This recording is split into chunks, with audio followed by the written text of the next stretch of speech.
Welcome to Spring Pivot, everyone. For those of you who weren't aware that it's spring, believe it or not, it is spring. And this is Spring Pivot, excuse me, reframing your spring 2020 fundraising in response to COVID-19. We're so glad that you're all able to be with us today, Thursday, April 2nd, 2020. I'm Dan Perla, Prisma's Senior Director for Catalyzing Resources. Prisma's focus from the day that COVID-19 started has been to support you, your schools, and communities. Our work is focused in the following key areas. One, the creation, curation, and dissemination of the most recent resources for school leaders on topics such as virtual learning, fundraising, enrollment, finance, and legal issues in the face of the unprecedented challenges that we are facing. Two, we are committed to serving as the network for sharing of information between school leaders through online Reshit groups, as hosts of dozens of conversations among school leaders each and every day. If you are not a member of a Reshit group, take a look at the chat box for the link to join one now. We know you cannot do this alone, and we're working to identify and address the common questions that day school leaders are currently facing, both about the immediate decisions that need to be made, as well as contingency and long-term planning. And we're committed to sharing this information back with you. We're also serving as a point of contact with North American leaders in infectious disease, including the Center for Disease Control and Prevention and U.S. Department of Health and Human Services, and curating resources from Canadian legal experts who are already guiding our schools in Canada. Our resource pages are being constantly updated, and I mean constantly. We have hosted at schools' requests multiple webinars, all of which are archived in our Knowledge Center resource page, and that's updated daily. We'll drop the link to that in the chat for all of you as well. You can also find links to all of the information on the recently announced CARES Act. As you know, you can apply for aid starting at, my notes say tomorrow, I believe it's actually Tuesday.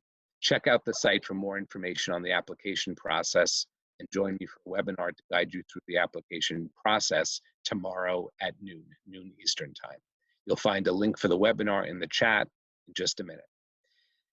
Finally, it's a pleasure to welcome you. It's a pleasure to welcome my Prisma colleagues, Deborah Schaefer-Seaman, Tracy Stratford, and Helen London, who will introduce our speaker, Amy Schiffman. Hi, everybody. Welcome. A few notes on the logistics before I introduce Amy. This webinar will be recorded.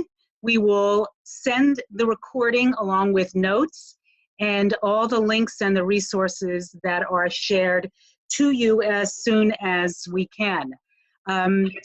You are all muted and you will remain muted throughout, but we do want to hear from you. Please put any questions in the chat. Amy will be stopping about midway through her presentation and will be answering the questions that are in the chat.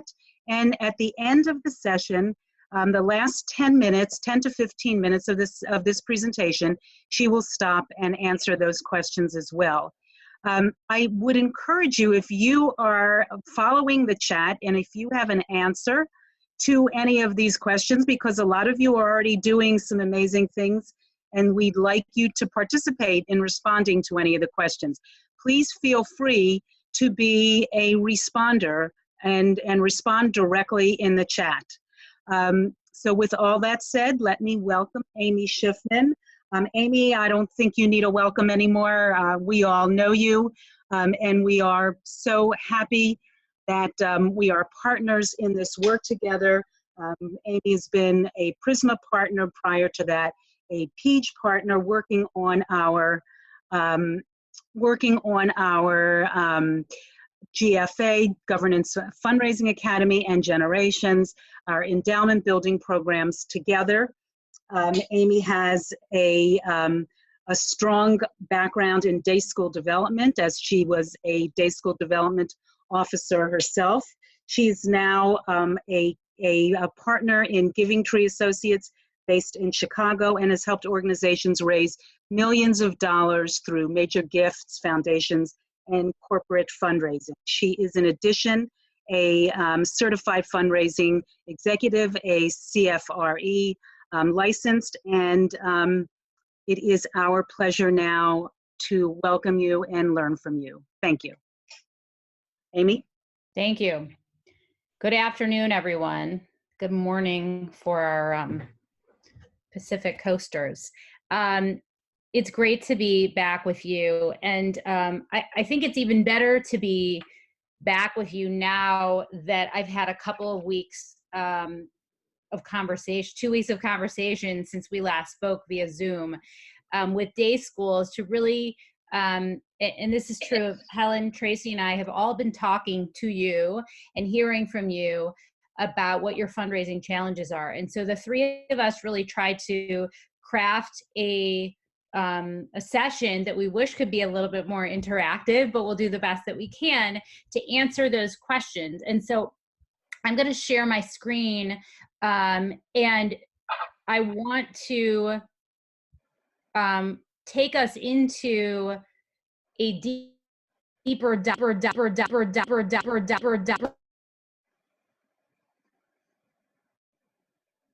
And welcome to the world of technical difficulty with you, everybody. We're going to help Amy Schiffman, and while we are helping her, we're going to unmute Dan Perla and ask Dan to tell you all about the SBA. Oh, Amy, do we have you back? Hold on one second. She's muted. Yeah, she's working on unmuting now. There we go. Amy, do we have you back? Yes, but you know what? I'm gonna, so I did not mute myself. I think what I'm gonna do is leave and pop right back in again. Super. So great. We're gonna tap dance for you and we'll see you in a tap minute. dance for 1 second. I'm gonna leave the meeting and come back and just Great. Amy, Okay. do me a favor and use telephone audio when you call back in. Great, we'll do. Thanks. Dan Perla, would you give us an update on the Small Business Association loans? Yes. What we know today that we didn't know 3 days ago, and the webinar tomorrow. Yes. So please join us tomorrow at noon for this webinar. As I mentioned, there are some details of the program that have been changing real time, which has been aggravating or frustrating to all of us. I want to mention one really critical thing, which is we're hearing from a number of schools that are in the process of filling out an application or thinking about the process, that they're not hearing back from their banks or they don't have a bank to go to. And Prisma is working hard to develop at least one, if not 2 or 3 banks that will accept applications from schools and have promised to do their best to expedite those applications. So if you don't currently have a banking relationship or your bank is not being responsive, please email us and we're happy to connect you with one of at least 2 banks that we know right now that might be able to help. As I mentioned, I'm not going to jump into all the details because there's so many, but if you go to our website, we have the latest details on the program. JFNA, Jewish Federations of North America, also on their website has wonderful information. And please email me at dperla@prisma, danp@prisma.org if you have specific questions on the program. Dan, I understand that this is the single largest check that many day schools will ever see in their existence. Can you tell us why that is? Yes, because essentially we believe that most day schools, the program provides a nearly interest-free loan, 2-year loan at 0.5% of interest for roughly 2.5 months worth of payroll and certain other expenses, since day schools have 70, 75, maybe even 85% of their expenses in the form of payroll. This will essentially cover most of your expenses for the next 2.5 months. And if structured properly, the majority or overwhelming majority of that loan will be forgivable. And so for many schools, this will be the equivalent of a grant. And that's why we know that it's going to be a large sum of money, and hopefully schools will be able to maximize their borrowing potential of the program. And Dan, what are the 3 things that these development professionals can help their boards and heads of school to do in order to prepare for when the application opens? Number one, thank you, Deborah. Number one, make sure your school, if there are any restrictions on indebtedness or loans that require board approval to be waived, make sure that your head of school is in communication with the board chair and they have a process in place, such as email or telephonically, where they can get approvals for additional indebtedness if that's required by your bylaws. Number two, start getting your controller, CFO, executive director to pull payroll data from last year. Their calculations on payroll related to last year. There are calculations that you're going to need on payroll going forward. And I would say, well, let's stick with those two. I'm not sure I have a third for the moment, but I'd say those are the 2 top priorities. And I'll say for as number 3, reach out to your financial institution or bank and be persistent, because their phones are ringing off the hook and they're deluged, and we are concerned that these funds will run out quickly. In fact, I had a former business associate who has a connection to a major bank. That banking officer told him that that single bank could probably fill the entire demand of $350 billion among just their clients. That's stunning. That gives you an idea how much demand there is for this.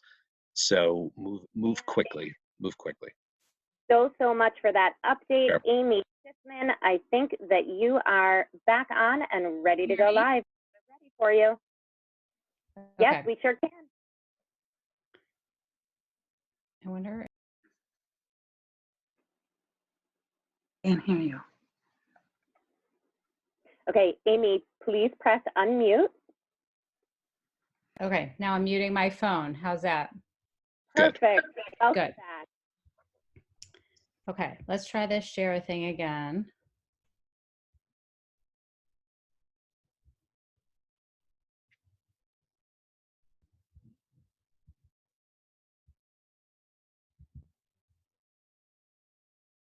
You see this? Yes. Great. Okay, so sorry, now I'm getting an echo. So I'm wondering if I'm on 2 lines at once. Okay, I will move on. Let me try this. I want to talk about 3 different areas that Amy, real fast, we see your folder and not your slide. hear me okay? We can see your folder and not your slide. Hold on, let me stop the share. Sorry, I don't know why we're not cooperating today. Hold on. Folks, thank you all for sticking with us while the magic of technology and the joy of being far apart has us dancing a little bit of a dance and tap dancing. We appreciate you very, very much. You're gonna, just stick with us while we build the plane as we're flying it. Amy, on the bottom left of your screen, I'd like you to click the arrow to the right of the telephone. You'll see a participant ID. Do you see a 2-number participant ID?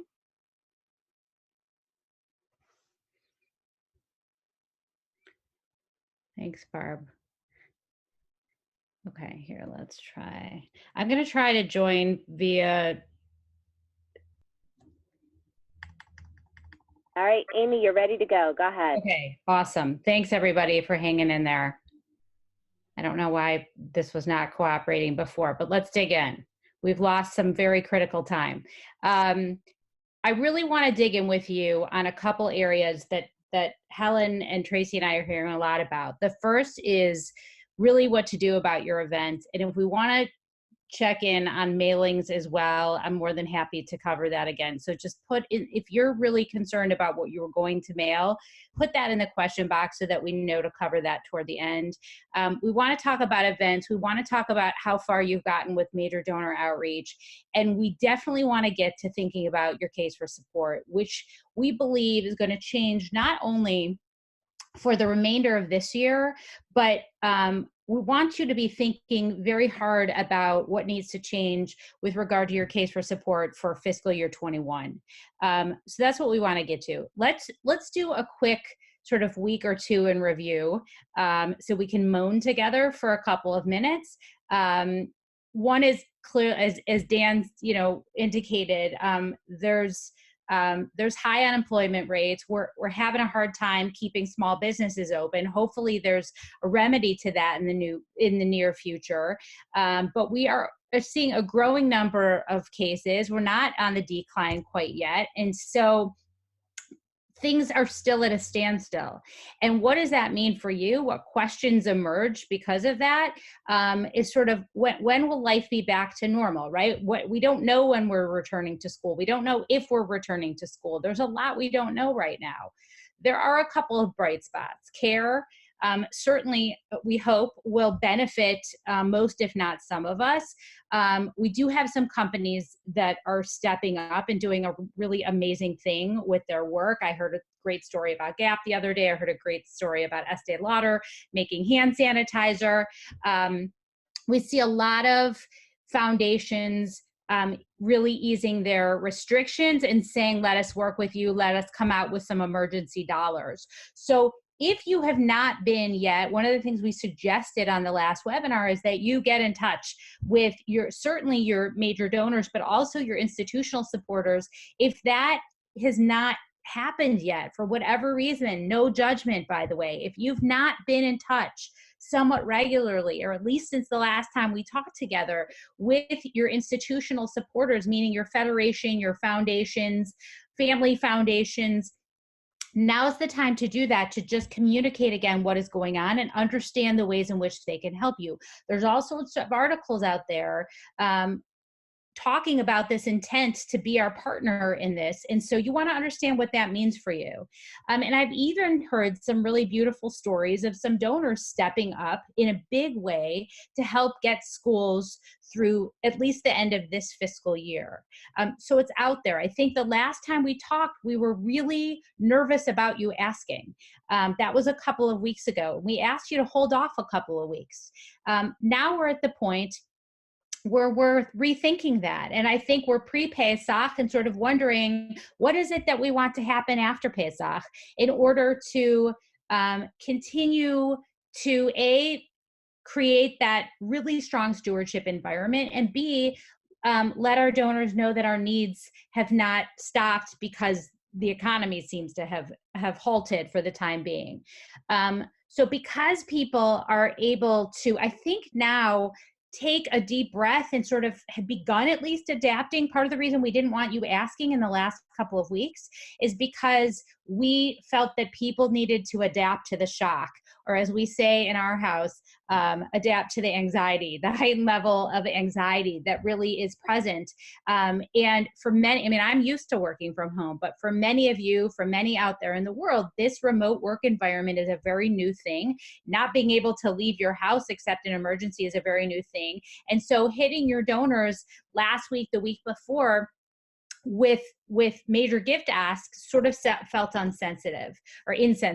So what we're asking you to do now is think about, now that we're a couple of weeks into this and people are adapting to a new normal, what is it that you're planning to do for this last quarter of your fundraising year? Many of us cannot completely stop fundraising. So you might have heard us say, hey, press pause for a minute while everybody gets used to this. Now we're at the point where we want you to be planning for what's happening in your last quarter or quarter plus of the year. And we know, and you know too, if you have begun making those stewardship calls to your top donors, to your top supporters, to your key stakeholders, what you know is that you're probably getting, and I know this because I've talked to a lot of you, you're getting answers to those phone calls. You're sitting down and talking to people either on the phone or via video, and people are feeling for you. They understand that unlike many of the organizations out in the world right now, nonprofits, who must completely close their doors, really, it cannot deliver on the services they had promised to the community.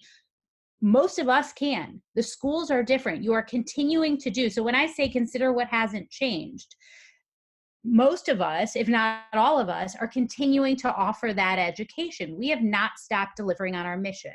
And therefore, most of us need to continue to raise dollars to finish out this year and plan for next year. That's what we want to talk about. And so these regular donor communications are so critical right now in terms of being in touch on a regular basis. And I don't mean make that one phone call to your biggest donor and then they don't hear from you until you know whether or not you're going back to school. I mean regularly being in touch, and we'll talk about that more, especially in light of this changing and adapting case for support.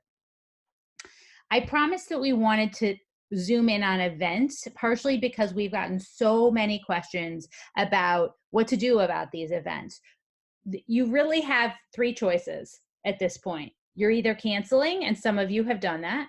You are postponing the event, and some of you have done that and are trying to figure out, okay, well, if I'm postponing into the fall, what does that mean for my fundraising this fiscal year? So even a postponement doesn't mean you don't have those dollars to make up this year. So we'll talk about that.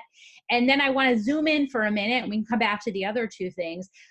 If you're trying to make that decision with regard to holding your event virtually, what is it that you have to consider? What are the pros and what are the cons?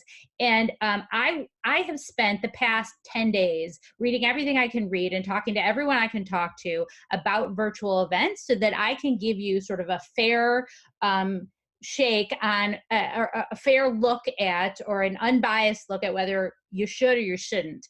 And there is no clear-cut answer. This is something that you'll have to weigh and make your own pro and con checklist. But I want to throw out some of the realities of holding your event virtually, and also ask you to consider that ROI, which we talked about last time. What's the return on investment?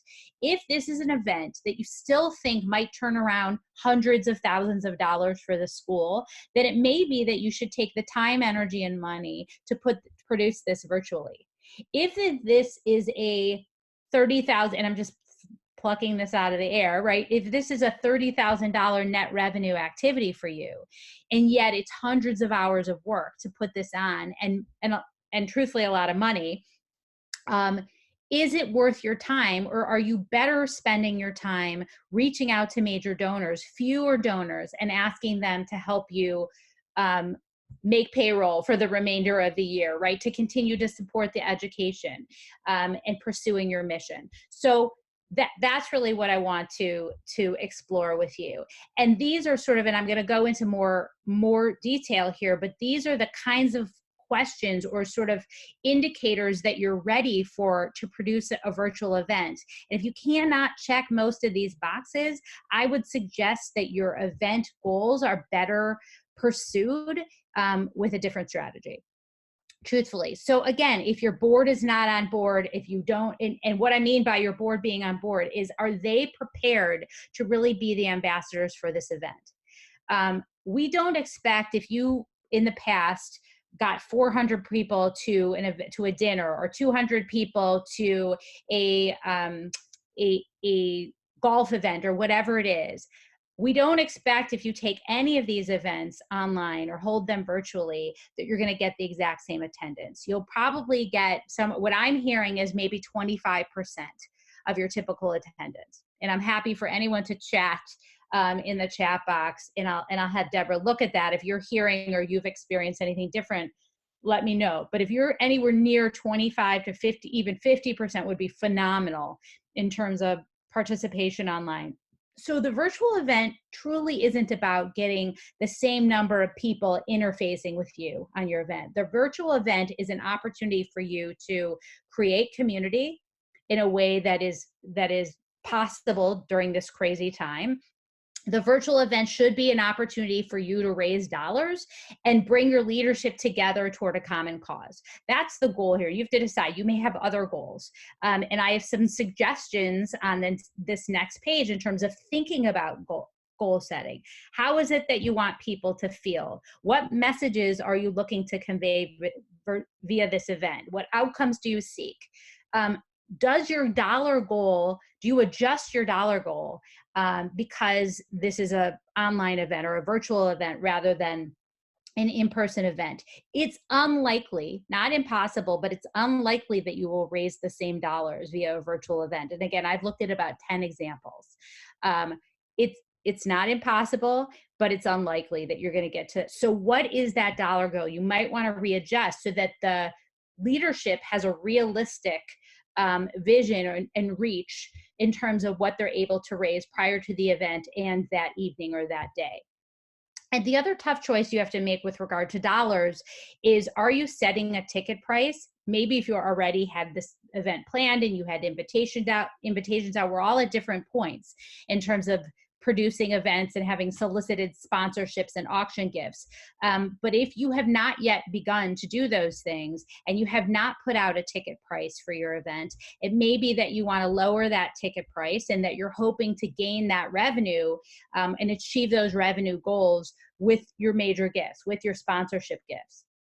We also have to recognize the fact that those who typically sponsor us for a virtual event may not be in a position to do so. So if most of your event revenue is driven by corporate sponsorships, corporate donations, and those businesses are not working right now, think about whether or not it makes sense for you to continue to hold this event. Or again, if you're better off reaching out to individual major donors and talking to them about the fact that the event has been postponed or canceled and asking them to continue their support. And we'll talk more about what that case for support might look like. But really sit down before you decide yes or no, go through sort of a goal setting exercise with your leadership to be sure that you're all on the same page about what you're trying to achieve. Is it mostly that you're trying to create community and you've planned to achieve your revenue goals another way? Then that might be a great rationale for holding your event. The other thing I'm hearing from organizations who have already or are intending to hold their events online, no matter what kind of event it is that the ones who feel successful really had a strong lay leadership team backing the event. The ones who feel like it was a lot of work and maybe didn't pay off in the end are typically the ones who feel like they didn't have a strong committee, that the board wasn't really there and backing it, hadn't created opportunities for tables or peer-to-peer fundraising, which I mentioned here. So I would suggest that you really not only get a vote from the board on this or buy-in from the board, but that you create very, very specific board responsibilities with regard to your virtual event. Are they willing and able to each call 10 people who typically might attend the event and ask them to be part of that evening? If not, it's unlikely you're going to have the kind of, you don't want to hold a virtual event. And even though you might be expecting a reduced attendance, it might be uncomfortable for you to host a virtual event and have 25 people show up live. Because if you're using Zoom, mostly we can see how many people are in the room and active. So do you have a board who's willing to commit to being a part of that evening, assuming it's an evening? And will they, in addition to that, do you have a board or committee that is willing to reach out to 10 or 20 people to ask them to participate as donors and again, be present that evening, if not for even part of the evening? Really important that you be thinking about what kind of leadership structure you have to lend to this. Because again, the professionals with whom I have spoken have felt that the success of their virtual event truly lies in the hands of their volunteer leadership. Are they willing and available to make those phone calls or send out those emails or post on social media to promote the event? If not, it might be, again, I keep taking you back to your other option is to reach out on a very customized, individualized basis to your major donors and have conversations with them about your current case for support. You may raise just as much money. You do lose that community feel-good opportunity to be together at this time. That's really the balance. And again, I'm loving and what I'll do is I'll send to Deborah and to Tracy a couple of examples of good virtual event pages so that you can see some examples of those pages. I would take you to them right now, but I'm nervous with technology being so shaky that I will lose you. I'll show you a couple of those pages, and I think what's strongest about those examples is the peer-to-peer fundraising. One of the examples that you'll see is an organization that selected table captains for their virtual events. Each of those table captains set a goal for them, fundraising goal for themselves. And you can see the pictures of those table captains, what their fundraising goals were, and what they actually achieved. And I think almost all of them achieved 90% or better of their fundraising goal for the event. So they really felt invested in bringing in those dollars, and in your case, for the school. If you've got a group of volunteers that is committed and that has time, because most of us are home sitting in front of our screens most of the day anyway, and has a really strong social media presence and has a track history of being good askers, then this might be a great event for you. This might be the perfect way to make your Q4 fundraising goals. I want to spend a minute just talking about the fundraising platform, because again, what I'm hearing, what I'm reading in blogs is that without a good live fundraising platform, you're going to have a hard time doing a great event. So clearly Zoom is being used for a lot of these types of events, depending on the type of event. Most of you know, if you have this kind of account, that the basic and the second level account allow you about 100 users for those bottom two price tiers. If you're planning on hosting a larger event on Zoom, you might want to, just for 1 month, don't get tricked into permanently upgrading your account, but you have the ability, because I know my firm has done this, to upgrade the account just for the month that you're holding the event. You'll want to test the software. You want to be sure you can make it interactive. Those upgraded accounts, whether you're using Zoom or some other platform, allow you to do some fun, creative things. But please know that you've got to upgrade the account in order to be able to host additional people. And you also want to think about what platform you're using for your live fundraising that evening. Some of these tools that I have listed here do well with auction work, and some of them don't. One of the examples that I will send you of one of the organizations that did this particularly well had a live auctioneer present that evening standing next to you, and you can watch the video of the executive director standing next to the live auctioneer with their packages and getting ready for virtual paddle raises. That I think is a lot of fun. That particular organization wrote a blog about the event that they did, and they said we had 3 people, 3 professionals on staff working a full 72 hours each prior to the event. So they made 5 videos, by the way, prior to the event. So we're talking about the cost, which is why I added in this last column to be thinking about the staff that you need available to you on that night of to actually produce your event. This is some serious staffing. Maybe you don't need all of these things. Maybe you're looking at this list and laughing a little bit like, yeah, I wish I needed a live stream operator, but you really do. I mean, as you see, even with this sort of small time webinar we just did, there are glitches in technology. You need someone like Deborah who can keep the show moving if something doesn't happen. You have students planning to entertain with music from their homes and it doesn't work. You have to be ready to pivot. And so that's the kind of thing where this particular organization had this full array of staffing. Again, they had 5 videos that they showed throughout. It wasn't a 2-hour thing. They did like a half a day of programming. Not everyone's going to stay for that full half day, but you have the opportunity of maybe, Zooming live with a family and talking to that family about remote learning. Maybe you have students who want to sing or perform. What do you have available to you to make that program, when we talk about platform live that fundraising, more interesting, more engaging, more interactive? Is there a way for people to interact? Is there a live chat room where people can announce their gifts or upgrade gifts or talk about why they're giving? So you want to try and make it as interactive as possible. And again, that takes coordination, that takes staffing. And if you're going to achieve some of those communications in pre-recorded videos, obviously that there's a cost and there's some time and energy and scripting that goes into that. So there was a live, the executive director of this one of the two examples I want to show you was speaking live during the virtual event. The board chair was a pre-recorded message. So just something to think about. And last, again, the staffing and communications. We talked about what is it that you need. Are you going to be doing a paddle raise, a live auction, a silent auction? By the way, the one thing I want to say about auctions is that if that's typically part of your spring fundraising event, and you have not already secured those donations, I have a couple of schools that said to me, well, we usually get from the restaurants in town, and we usually get from the salons and the theater and the airline miles and the hotels and whatever, and these things are not available to us right now.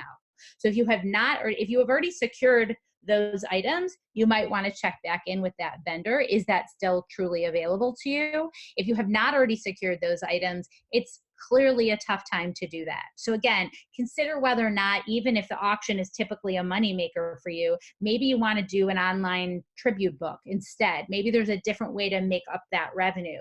Maybe there's an opportunity to put your school's wish list for the spring, summer, or fall, and have people instead gear their auction dollars toward helping you fulfill that wish list. Something to think about.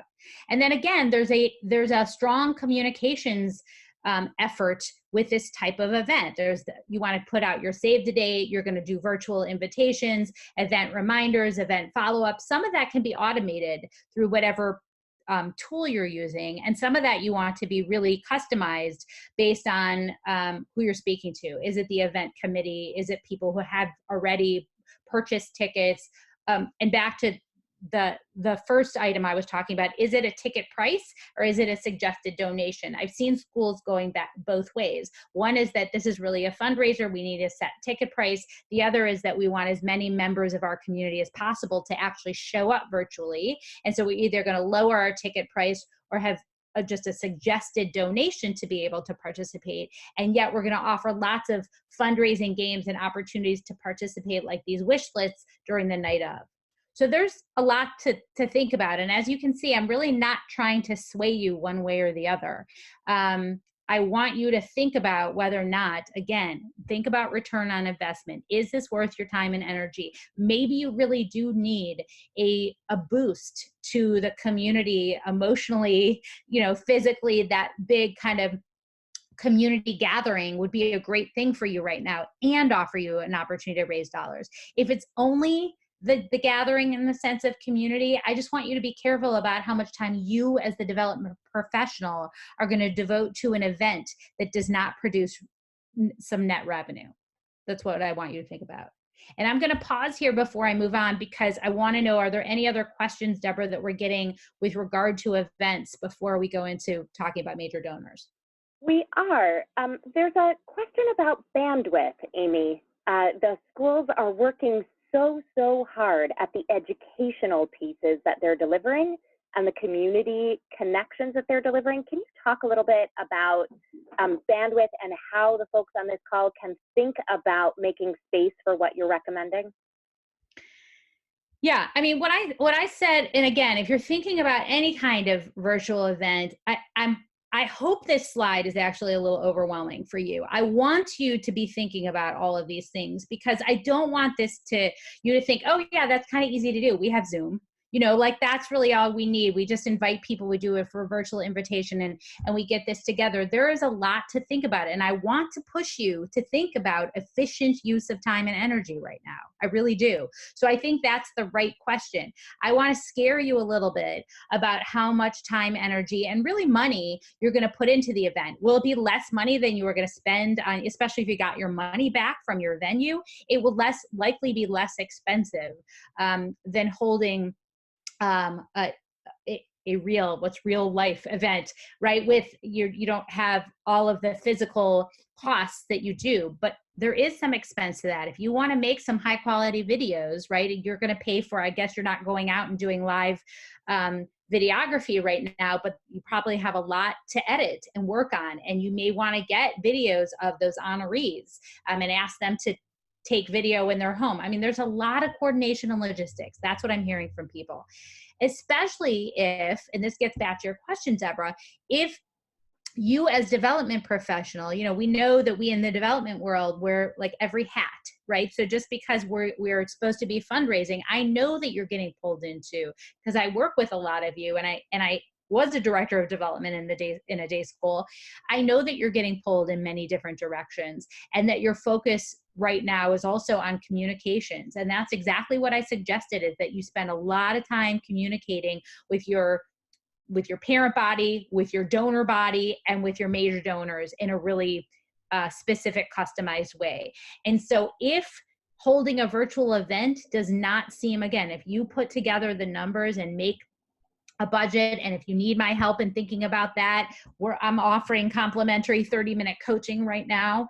I'm happy to think with you about that. And I know Prisma is as well, that we can sort of help you sketch out a draft budget for something like this. And maybe schools would be willing to share their budgets for virtual events. But be clear that this is going to take up time and energy, and I'm not sure is right for a lot of you. I would like to see many of us, again, we talked about spring pivot. I'd like to see you pivoting to thinking about what our spring major gift fundraising looks like.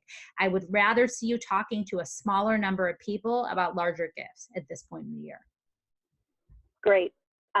There was a question about the ideal, time-sensitive, efficient virtual events, but I think that you actually just answered it by saying the most efficient development work that you can do is by focusing on a smaller number of people giving larger gifts. Yeah.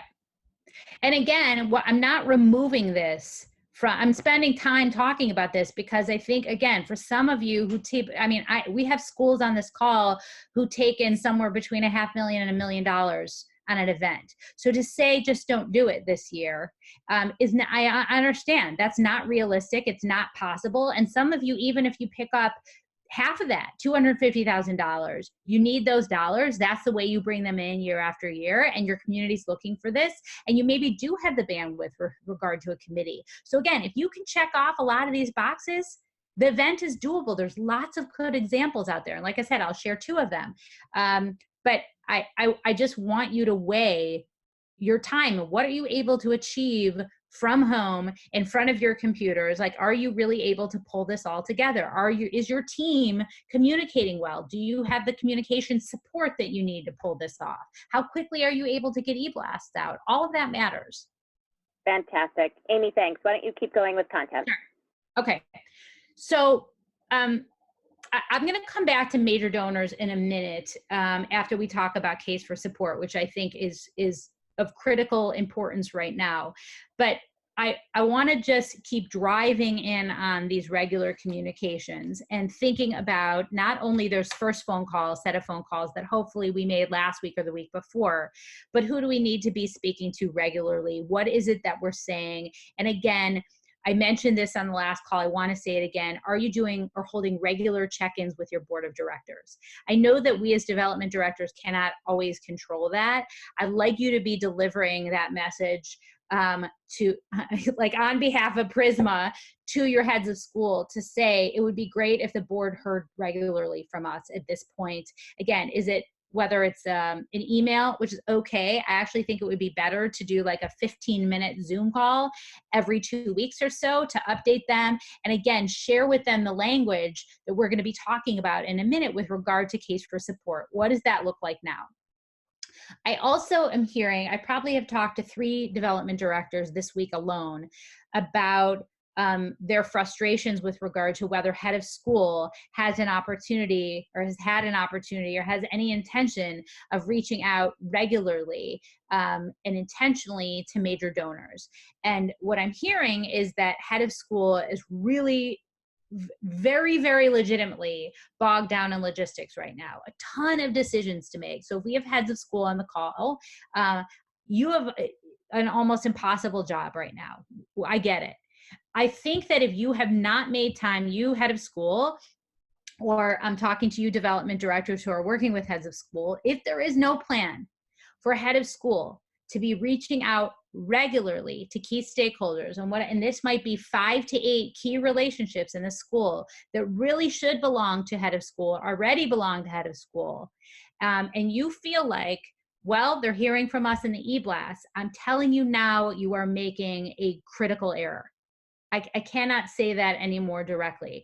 I think that you've got to be developing a plan with your head of school or you heads of school who may be on the call right now. Again, these regular, not just that one phone call, but these regular check-ins are critical. I just talked to a client yesterday who said we got the weirdest phone call from a donor saying that we were the only nonprofit that he gives to that had not checked in with him in 2 weeks and was something wrong.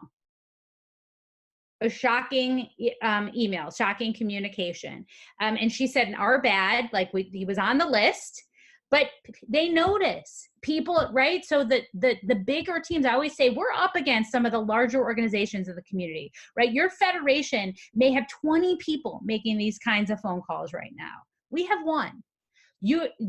Again, the JCCs, they have larger staff, certainly the hospitals, the museums, and your donors are giving to them too. They have teams that are doing nothing but cultivating and stewarding relationships right now. So if we fall to the back of the line, if we think, and I've been hearing this a lot too, we're not on the front line in terms of needs. We don't have people dying in our school. Like maybe maybe our people need to be giving to organizations to be sure that Jews can eat during Pesach. Maybe they need to be giving to hospitals and healthcare organizations, healthcare workers. Maybe we'll pull back right now. Isn't that the right thing to do? I understand the question, and I think it's a worthy question, and I'm hearing some heads of schools ask that too, especially if you're in decent shape financially.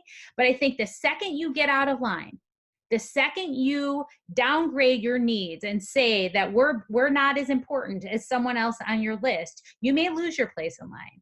And so you have to think about what is your case for support. What's not different for you, again, is that you are continuing to serve your families. You are continuing to serve your students. You are living out your mission every day. Your teachers, your faculty and staff have adapted to this environment and are doing incredible things. I know that because I see the e-blasts that you're sending out. You all have stepped up in amazing ways to be sending out photos and videos and information about what it is you're doing. Incredible work. So you have to keep doing that. And we are going to be at the point where we need to be asking major donors to step up, especially after Pesach. This is the big question that I'm getting this week is, can we be asking after Pesach?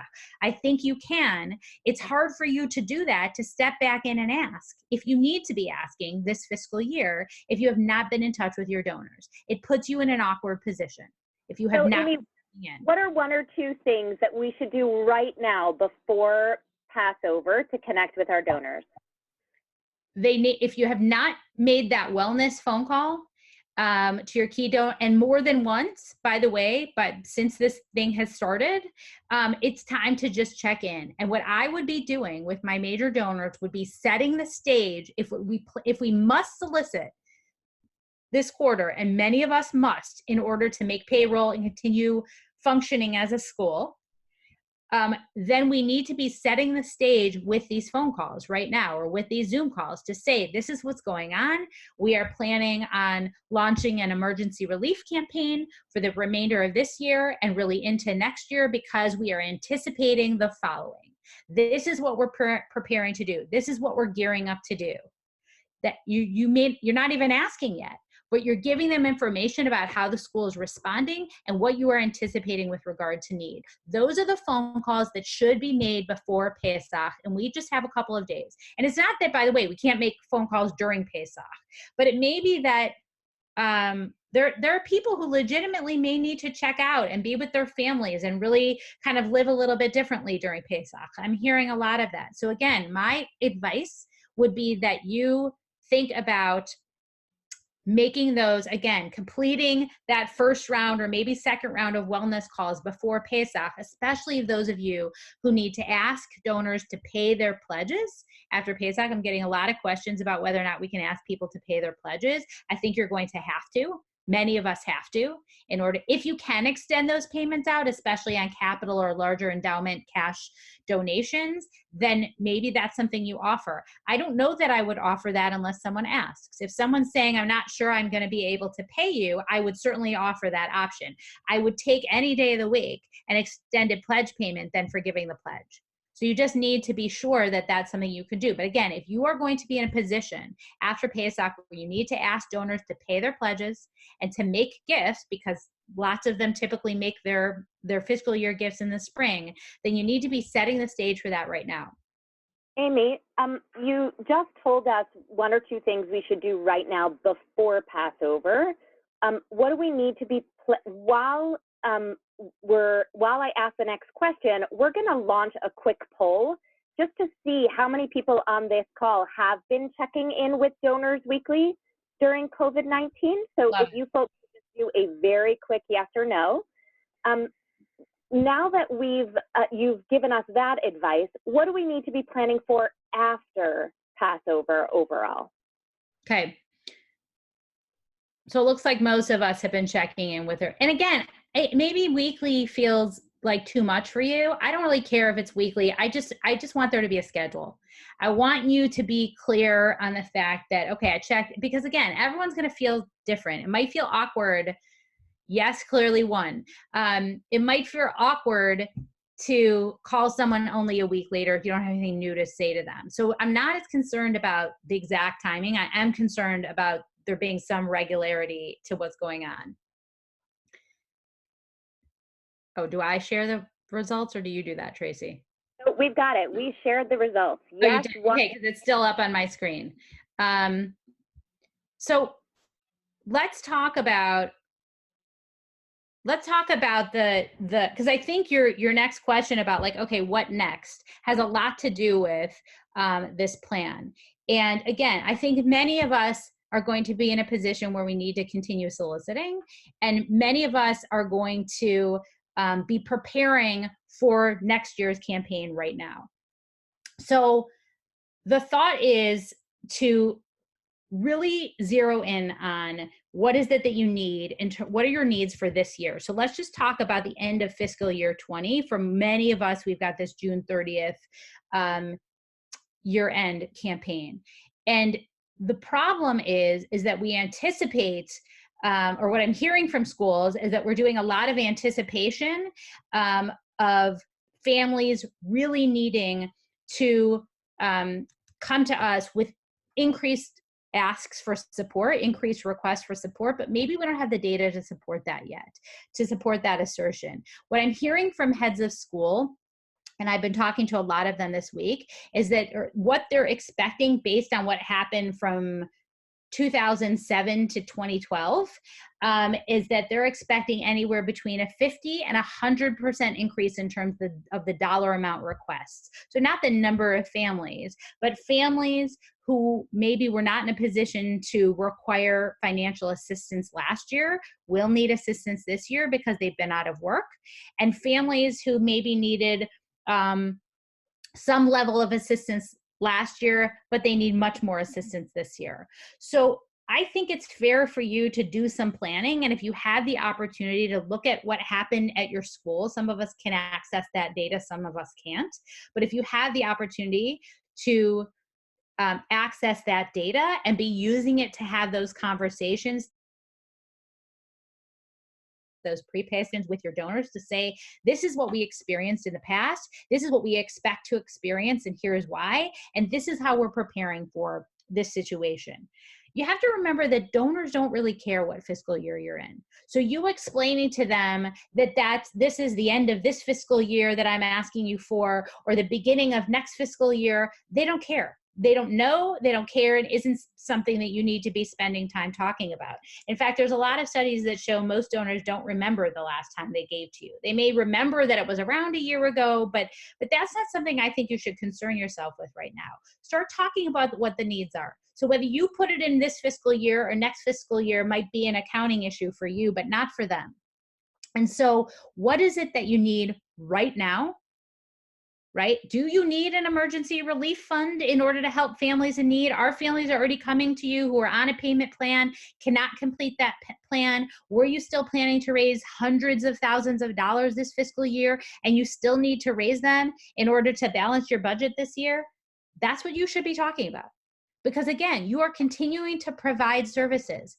Is it that you're really thinking ahead to the fall and you're anticipating a 50, a 75, 100% increase in dollar requests, and you can only cut so much?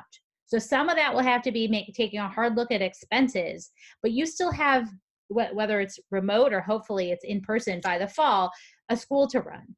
And so the goal is to not lose students at this point. Most of us, if our case for support was not focused on tuition assistance before, right, or that it wasn't sort of the main message, the main idea, that's where we're moving. And so what I'm suggesting you do right now is to rethink and rewrite that. Take the time right now, if you're not soliciting, to really sit down with your leadership, to talk about needs, to talk about anticipated needs. Is your board writing a new, even if your board already wrote a budget, I bet they're writing a new one right now for next year that needs to be passed sometimes this spring. What are you anticipating? What are you putting in the budget?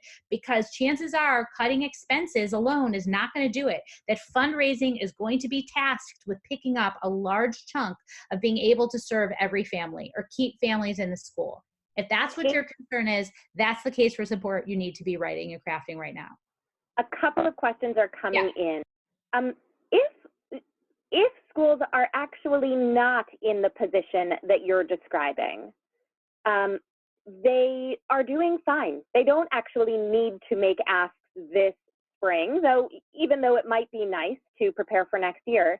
Is the ideal actually not to make that ask right now? That's question number one.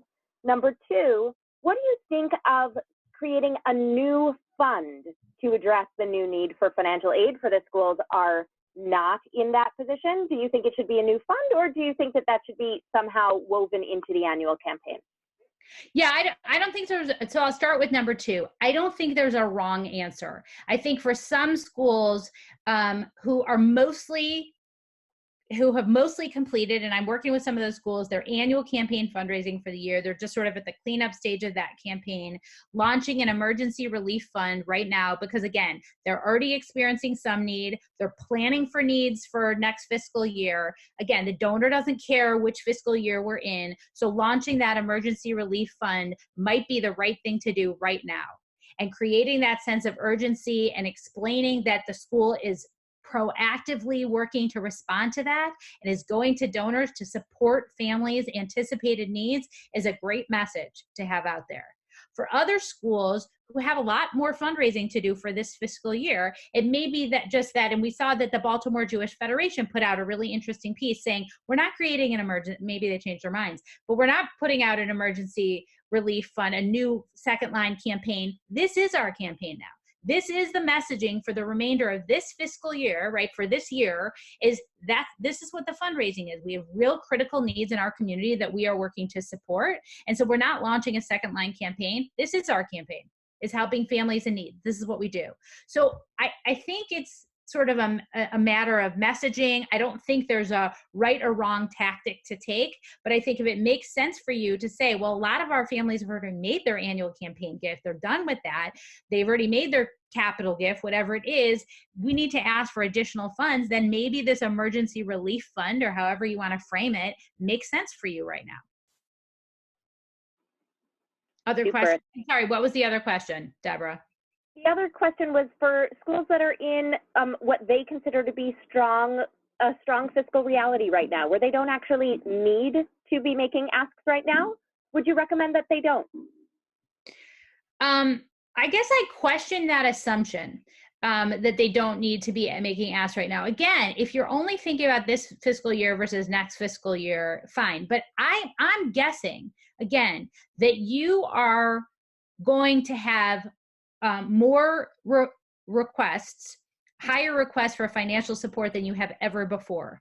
And I think if you have people who are looking to do something now, if you have donors who have the ability to make a gift, right? So I think setting the stage for those asks right now is smart. And whether you ask for those gifts in May and June and July, August, whatever, like, I just don't want to see you disappear from the scene.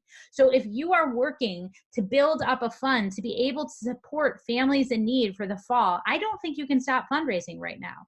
Even if the current fiscal year you're in right now looks okay. I would suggest that you begin asking for those gifts, and remember that the donor doesn't care about the fiscal year. But if you're going to need 50% more in financial aid assistance than you were able to offer last year, you can't start fundraising for those dollars in September. You just can't. You won't make it. Got it. Amy, thank you so much for all of that information. It is 1:59 p.m. Eastern. Yes. Friends, I want to say one more thing, Deborah, before and I can stay on longer if people want to stay and ask questions. I just want to say one more thing about this unapologetic ask. So again, I'm encouraging those of you who need to go out and ask in order to complete this fiscal year and begin fundraising for a really unprecedented year next year, to do so apologetically. I'm nervous about what I'm hearing from the field, that again, that we're not as worthy as some of the other organizations asking right now. I want you to be framing your solicitations, those of you who are making them this spring, as unapologetically as possible. Is we're continuing to do this work. We see you as our partner in doing this work. We are delivering the education that we provide in innovative ways that we've never done so before. And our job, our commitment to you and to the communities, we're going to keep doing that. If you are able to be our partner in supporting this work, that's fantastic. We appreciate it, and we unapologetically ask you for your gift right now. If you cannot, if you're not in a position to do that, we understand. I mean, I think that's that's the last sort of important thing I want to say is, if you are soliciting, please don't do so with an apology or wondering if you should be in the back of the line. You're continuing to do your work. It's your honor, your privilege to ask people to partner with you, your donors, your stakeholders to partner with you in doing that. And so don't back off from that if that's really what you need to do right now. Got it. Amy, thank you for your generous offer to stay on. I know we had some tech trouble in the beginning, so for those of you who are able to stay on, we'll stay on for another 10 minutes. For those who are not, I want to make sure that you all heard Dan Perla loud and clear, that the CARES Act application for the Payment Protection Program loan is opening in the very, very near future. And this will likely be the single largest check that many U.S. schools will see. Dan reminds us that the Canadian government is working on a program as well for all our Canadian schools. We really strongly recommend that all of you development professionals who are traditionally involved in this kind of work get as involved as you possibly can in lining up the ducks for this one. That's not the right expression. Getting your ducks in a row. Thanks, Dan. We know what you mean. All right, so with that, I'm going to actually pass the mic back to Amy to respond to a question about the CARES Act and the Payment Protection Program. The question is, and for those who need to drop off, thank you for joining us. We're going to continue until about 2:10 Eastern, 11:10 Pacific. Amy, does the fact that many of us will hopefully be receiving CARES Payment Protection Program funds work against us in communicating our needs? And I will add to that, how do you suggest people communicate around that? No, I mean, well, Dan, I mean, I'll let you respond. You want to respond to this? Sure. Yeah. No, I don't think it diminishes the ask in any way. Number one, there are going to be tens of thousands of organizations, virtually every nonprofit is going to be accessing this program. So it's everyone will be involved. And number two, I think there's an understanding that 2 months of payroll, 2.5 months of payroll is just a drop in the bucket. Yes, I know we just said it's the single biggest check a school will ever get from the government. But the reality is that the financial implications of COVID-19 will go on for years, most likely. Certainly this next school year and probably beyond. 2.5 months is a great start. It's an incredible amount from the government, but we know that's just a drop in the bucket. And donors know that too. Donors understand that too. Yeah, I think one thing has nothing to do with the other. Okay. Amy, 3 things that you'd like everyone on this call to do when they get off this call, and then 3 things that you want us to walk away remembering. I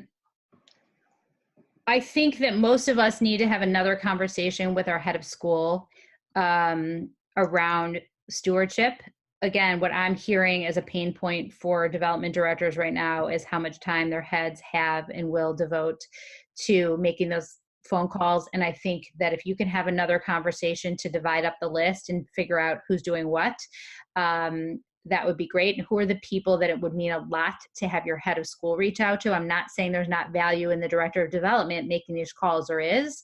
But I would like to see that the head of school hopefully can back away a little bit from logistics and crisis management a bit at this point, because schools seem to be back up and running remotely. If that's possible, I think these pre-PASOK calls would be really important for you and the head of school, perhaps your board chair, your development chair, to be making.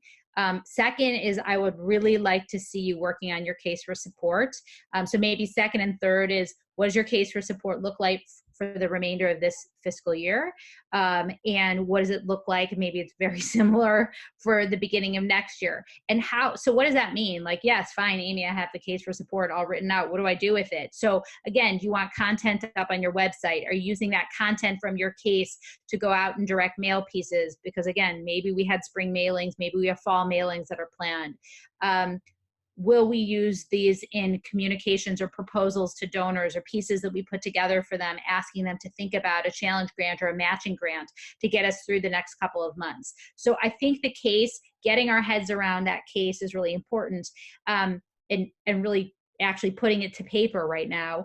And 3 is sharing that information and training your leadership. So how often does your board need to hear from you? Will you have an opportunity as the development professional with your partner, your development committee chair, to be filling in the board on a regular basis on what's going on with regard to fundraising? What are your needs? What are your intentions in terms of holding or not holding events, mailing or not mailing direct response pieces? And what is it that you need the board to do? Do you need your board to pay their pledges early, this year, to complete their pledge payments? Do you need them to each reach out to 3 people on your major donor list? Do you need them to be sharing information on social media? I think you got to be giving your board a job right now. Those are the 3 takeaways.